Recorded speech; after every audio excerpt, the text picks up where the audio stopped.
Bishop Sheldon Ahireyo kwaburo kwizoba rya nyuma baziwo ubwabire nagambire nkwiyanja yabicariza abetabira ha mukoro go kushorore kanisa ya St Luke Nyabushozi Church of Uganda erukushango mu busabadiko no bwa kaberebede umura Ankole Diocese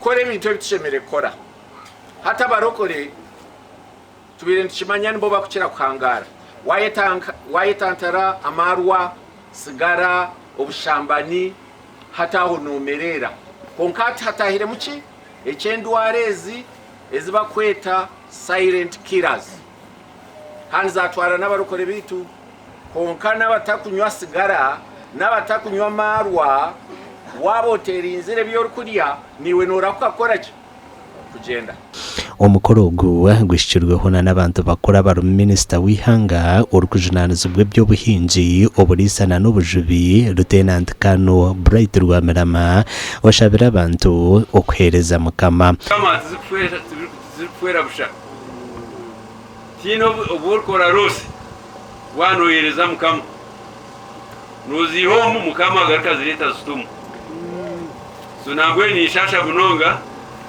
kuba turya akusima no kweberaho uri abantu akusibana banywana bazitazi yezeze presenting yesa kanju na ko marwati kwisete za jitistay bagitaga yako nikarabune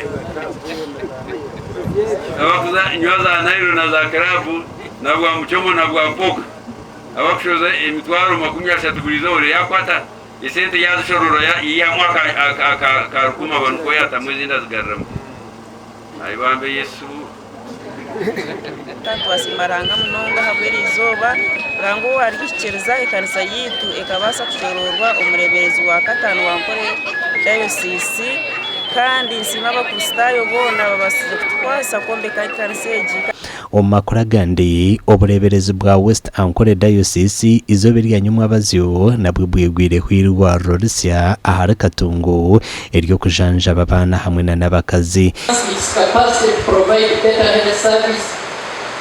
to the communities. The need of this facility is to be children and women specialized hospital. Irwareri liyombecherwe ku rugo musente z'abakristayo na nikigenderwa cyo kusya abantu na nabicerizo bohereza bwe byamagara hihi obureberezo bwekazayidanga ihange uzakutango muso okutamo amani n'obwenje na resources namwe kabashabe kwestago